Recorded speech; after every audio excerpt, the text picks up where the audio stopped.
अस्सलाम वालेकुम students, my name is Ayesha Siddiqua और आज हम पढ़ेंगे mass spectrometer. Mass spectrometer is actually a technique that is used to measure the masses of elements on the basis of their mass to charge ratio. ठीक है, mass to charge ratio की base पे elements के masses को calculate करते हैं हम जिस टेक्निक को यूज़ करके, that is called as mass spectrometer. जैसा कि कार्बन का मास होता है 12, नाइट्रोजन 14, ऑक्सीजन 16, हाइड्रोजन 1.008 से। तो हम इनके मैसेज को कैसे कैलकुलेट करते हैं? तो जिस टेक्निक को हम यूज़ करते हैं that is mass spectrometer. Relative atomic message को हम कैलकुलेट करते हैं इस टेक्निक को यूज़ करके। अब यहाँ पे क्वेश्चन राइज होते हैं कि हम मास टू चार्ज रेशो ही क्यों फाइंड करते हैं, हम डायरेक्ट इनका मास क्यों कैलकुलेट नहीं कर लेते? तो इसकी वजह ये होती है क्योंकि एलिमेंट्स की बात की हमने एलिमेंट्स के मैसेज को कैलकुलेट करना है। तो क्योंकि एलिमेंट्स ले लें या फिर चार्ज्ड पार्टिकल्स ले लें, सब एटॉमिक पार्टिकल्स जैसे कि इलेक्ट्रॉन है, प्रोटॉन है, न्यूट्रॉन है, तो इनके मैसेज बहुत ही स्मॉल होते हैं। ठीक है, हम इनको डायरेक्टली कैलकुलेट नहीं कर सकते, जिसकी वजह से हम इनकी मास टू चार्ज रेशो फाइंड करते हैं और इस रेशो की बेस पे फिर हम इनके मैसेज को कैलकुलेट कर लेते हैं। मास स्पेक्ट्रोमीटर की वर्किंग देख लेते हैं कि मास स्पेक्ट्रोमीटर किस तरह से वर्क करते हैं। तो ये आपको डायग्राम में मास स्पेक्ट्रोमीटर नजर आ रहा है। फर्स्ट स्टेप में हमने जो भी सैंपल लेना है, जो भी सैंपल है हमारे पास, उसकी हमने करवानी है वेपोराइजेशन। ठीक है, क्या करवानी है? उसकी वेपोराइजेशन करवानी है, यानी कि हमने उसको गैसियस फॉर्म में चेंज करना है। अगर तो ऑलरेडी गैस है तो उसको हम डायरेक्ट यूज कर लेंगे, बट अगर लिक्विड या सॉलिड सैंपल है तो सबसे पहले हम उसकी वेपोराइजेशन करवाएंगे। ठीक है, उसको गैस फॉर्म में चेंज करेंगे और फिर गैस को एंटर करवाया जाएगा इनटू द मास स्पेक्ट्रोमीटर। और ये जो गैसियस सैंपल होता है, ठीक है, जो गैस के वेपर्स होते हैं, इनका प्रेशर बहुत कम रखा जाता है, दैट इज 10⁻⁶ टू 10⁻⁷ टॉर। बहुत ही लो प्रेशर पे इसको एंटर करवाया जाता है इन द मास स्पेक्ट्रोमीटर। साथ साथ हम मास स्पेक्ट्रोमीटर के चैम्बर्स लिख लेते हैं। Number 1 is vaporisation chamber. सबसे पहले इसकी करवाई जाती है वेपोराइजेशन। ठीक है, वेपोराइजेशन चैम्बर। और वेपोराइजेशन चैम्बर में यहाँ जब इसके वेपर्स को एंटर करवाया जाता है इनटू द मास स्पेक्ट्रोमीटर, तो सबसे पहला जो चैम्बर होता है दैट इज आयनाइजेशन चैम्बर। ठीक है, ये एक आयनाइजेशन चैम्बर है। और आयनाइजेशन चैम्बर की अगर हम केमिस्ट्री देखें तो इसके अंदर एक फिलामेंट अटैच होता है। ये फिलामेंट ऐसे ही है जैसे हमारे बल्ब वगैरह में फिलामेंट अटैच होते हैं ना, जो हीटअप होता है। ठीक है, वैसा ही ये एक फिलामेंट इसके अंदर अटैच होता है और दूसरी साइड पे एक मेटल की प्लेट लगी होती है। ये जो हीटेड फिलामेंट होता है ये एज ए कैथोड एक्ट करते हैं, जबकि ये जो मेटल प्लेट है वो एक्ट करती है एज ए एनोड। और इस सारे चैम्बर को हम कहते हैं आयोनाइजेशन चैम्बर।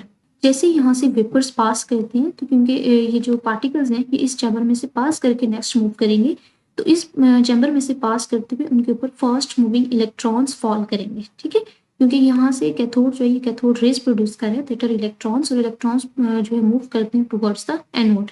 ठीक है, तो इलेक्ट्रॉन्स के पाथवे से हम लोग जो गैस वेपर्स हैं उनको यहाँ से पास करवाते हैं। तो जैसे ये पार्टिकल्स यहाँ से पास करते हैं तो ये इलेक्ट्रॉन्स जो होते हैं इनके ऊपर फॉल करते हैं, जिसकी वजह से इनकी हो जाती है आयनाइजेशन। आयनाइजेशन कैसे होती है इस चैम्बर में? सपोज कि यहाँ पे एटम्स जो हैं वो इस पाथवे से मूव कर रहे हैं, तो इन एटम्स में से अगर एक एटम को मैं जूम करके दिखाऊं, ये क्योंकि हम नियोन गैस को यहाँ पे यूज करें, तो नियोन का एक एटम अगर मैं उसको जूम करके दिखाऊं तो इस तरह से होता है। इसके फर्स्ट शेल में होते हैं 2 इलेक्ट्रॉन्स, जबकि आउटर शेल में होते हैं टोटल 8 इलेक्ट्रॉन्स। ठीक है, क्योंकि नियोन का मास होता है 10 और इसकी इलेक्ट्रॉनिक कॉन्फ़िगरेशन देखें तो 1s2, 2s2 एंड 2p6। इसके फर्स्ट शेल में यानी के शेल में होते हैं 2 इलेक्ट्रॉन्स, जबकि इसके सेकंड शेल में दैट इज एल शेल, इसमें होते हैं टोटल 8 इलेक्ट्रॉन्स। ठीक है, तो जैसे ये फास्ट मूविंग इलेक्ट्रॉन्स जो हैं ये यहाँ पे इसको हिट करते हैं इस एटम को, तो यहाँ पे मौजूद पहले से मौजूद इलेक्ट्रॉन्स को ये नॉकआउट कर देते हैं। ये इलेक्ट्रॉन यहाँ से एमिट हो जाता है, ये खुद भी इससे स्ट्राइक करने के बाद एमिट हो जाएगा ये इलेक्ट्रॉन, और पहले से मौजूद इलेक्ट्रॉन को भी यहाँ से नॉकआउट कर देगा, उसको भी रिमूव कर देगा, जिसकी वजह से नियोन एटम की हो जाएगी आयनाइजेशन, यानी इसमें से एक इलेक्ट्रॉन निकल गया और पीछे रह गए नियोन के पास 9 इलेक्ट्रॉन और इसके ऊपर आ जाएगा एक पॉजिटिव चार्ज। क्लियर हो गया? अब ये एक नियोन के टाइम में चेंज हो चुका है। अब ये जो चार्ज्ड पार्टिकल्स हैं यानी कि नियोन के जो पार्टिकल्स हैं ये मूव करेंगे टुवर्ड्स द नेक्स्ट चैम्बर। ठीक है, दैट इज एक्सेलरेटर। एक्सेलरेटर में से पास करेंगे। अब यहाँ पे आपने एक बात याद रखनी है कि जो सारे के सारे एटम्स होते हैं उनकी आयनाइजेशन नहीं होती, सारे एटम्स ही आयनाइज नहीं होते। ऐसा नहीं होता कि हर एटम जो यहाँ से पास कर रहा है उसके ऊपर इलेक्ट्रॉन स्ट्राइक करे, कुछ ऐसे भी पास कर जाते हैं, कुछ न्यूट्रल पार्टिकल्स भी होते हैं। ठीक है, तो ये न्यूट्रल पार्टिकल्स और चार्ज्ड पार्टिकल्स का एक कॉम्बिनेशन होता है और इसको मूव करवाया जाता है टू द एक्सेलरेटर। तो वेपराइजेशन चैम्बर के बाद क्या होगी इसकी आयनाइजेशन, सेकेंड चैम्बर है आयनाइजेशन चैम्बर। क्लियर, इसी तरह से आपने हेडिंग्स के साथ इसको याद कर लेना है। और थर्ड पे होता है इसका एक्सेलरेटर।